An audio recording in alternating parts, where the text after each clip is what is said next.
दक्षिणेकडनं निजामाला कायमचं संपवायचं असं त्यावेळेच्या भाऊसाहेबांच्या एका पत्रात उघड उघड लिहिलं आहे की आता म्हणजे उदगीरच्या युद्धात निजामाला मी जर हरवलं असलं तरीही मी निजामाला सोडणार नाही आहे. 6 सरसुभे दख्खन मोकळी करण्याचा हीच योग्य वेळ आहे असं सदाशिवराव भाऊंचं पत्र आहे. 7 मार्चला होळी होती. होळीच्या दिवशी विजयी फौज उदगीरवरनं आली. ती जालन्याजवळ परतूड नावाचं एक गाव आहे तिथे थांबली. पुण्यात नानासाहेब पेशवे स्वतः गेले. तिकडे सगळ्या वाटाघाटी झाल्या. तिथे रघुनाथराव पेशवे स्वतः होते. म्हणजे नानासाहेबांचा धाकटा भाऊ सगळ्यात तो होता. सदाशिवराव भाऊ होते आणि बाकीचे सगळे सरदार होते. नानासाहेबांनी किंवा इतर सरदारांनी पहिल्यांदा रघुनाथरावाचं नाव पुढे केलं होतं की रघुनाथरावांनी जावं. पण त्याच्या आधीच्या सगळ्या मोहिमा बघितल्या आणि अफजलची जी 4थी मोहीम झाली होती म्हणजे या मोहिमेच्या आधीची एक मोहीम झाली होती त्याच्यात रघुनाथराव अफजलच्या मागे गेले होते आणि 80 लाखांचं नवीन कर्ज घेऊन पुण्याला परत आले होते.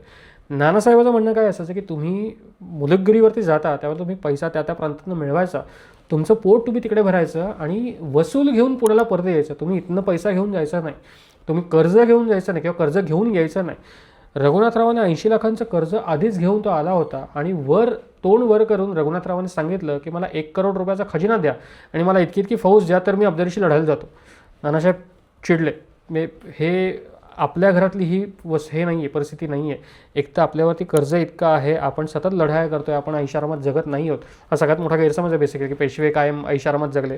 शेवटपर्यंत पेशवे कर्जबाजारी आहेत आणि ते छानचोकीवरती उडवलेला पैसा नाही आहे, तो या मोहिमांमुळे झालेली ही सगळी कर्ज आहेत. तर आपल्यावरती ही कर्ज ऑलरेडी आहेत, ती फेडण्याकरता आपल्याला मोहिमा करायच्या आहेत. मी दत्ताजींना जयप्पांना सांगतोय की तुम्ही बंगालात जा, तुम्ही तिथनं करोड रुपयांची खंडणी घेऊन या, तर कुठेतरी आपल्या साम्राज्याचा जो काही आर्थिक जी घडी आहे, अर्थव्यवस्था आहे ती सुधारेल. तसं न करता तू 1 करोड रुपयाचा खजिना इथून मागतोयस आणि तू जातोयस आणि अफजलीला मी हरवून परत येईन सांगतोयस. तुझ्यावरती आम्ही विश्वास का ठेवावा? तुला एकदा आम्ही पाठवलं होतं, तू ते व्यवस्था व्यवस्थित लावू शकला नाहीस, तू परत कर्ज घेऊन आलास, तर आता ते होणार नाही.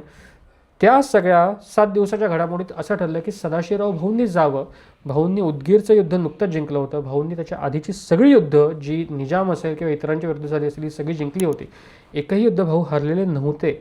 त्यामुळे हा सगळ्यात मोठा गैरसमज म्हणजे की भाऊ बोरू बहादूर होता, भाऊला लढता येत नव्हतं आणि भाऊला तिथे पाठवण्याची आवश्यकता नव्हती. हे तिन्ही निराधार गैरसमज आहेत.